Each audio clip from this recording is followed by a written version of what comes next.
Hi friends, అందరికీ నమస్కారం. Assembly ఎలక్షన్ల దగ్గరకు వచ్చేస్తున్న వేళ పశ్చిమ బెంగాల్ ముఖ్యమంత్రి మమతా బెనర్జీకి ఊహించని భారీ షాక్ తగిలింది. దీనిపై ఇప్పుడు కేంద్రంపై ఆవిడ తీవ్ర ఆగ్రహం వ్యక్తం చేస్తోంది. అసలు ఏం జరిగింది ఏంటి వివరాలు తెలుసుకుందాం. వీడియో పూర్తిగా చూడండి, అలాగే తప్పకుండా ఒక లైక్ చేయండి. మరిన్ని అప్డేట్స్ ఎప్పటికప్పుడు తెలుసుకోవడానికి ఛానల్ని సబ్స్క్రైబ్ చేసుకుని పక్కనే ఉన్న బెల్ బటన్ ఆన్లో పెట్టుకోండి. ప్రభుత్వం నుంచి వచ్చే లేటెస్ట్ అప్డేట్స్ అన్ని కూడా ఎప్పటికప్పుడు మన ఛానల్ ద్వారా మీకు తెలియజేయడం జరుగుతుంది. అలా వీడియోని ఒక లైక్ చేస్తే మరింత మందికి ఇన్ఫర్మేషన్ చేరుతుంది. వివరాల్లోకి వెళ్ళిపోదాం. పశ్చిమ బెంగాల్లో అసెంబ్లీ ఎన్నికలు సమీపిస్తున్న వేళ ముఖ్యమంత్రి మమతా బెనర్జీకి భారీ షాక్ తగిలింది. గవర్నర్ సివి ఆనంద్ బోస్ ఎవ్వరూ ఊహించని విధంగా రాజీనామా చేసేశారు. ఆయన రాజీనామాకు రాష్ట్రపతి ఆమోదం తెలిపారు. కాగా ఆయన నిర్ణయంపై బెంగాల్ ముఖ్యమంత్రి మమతా బెనర్జీ తీవ్రంగా స్పందిస్తున్నారు.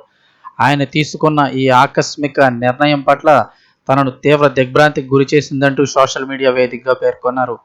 ఆనంద్ బోస్ తన పదవికి ఎందుకు రాజీనామా చేయాల్సి వచ్చిందో ఇప్పటికీ తనకు అర్థం కావటం లేదంటూ ఆమె తీవ్ర ఆవేదన అయితే వ్యక్తం చేస్తున్నారు.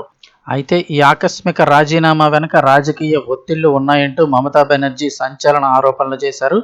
కేంద్ర హోంమంత్రి అమిత్ షా ఒత్తిడి కారణంగానే గవర్నర్ తన పదవిని వీడాల్సి వచ్చిందంటూ ఆమె విమర్శించారు.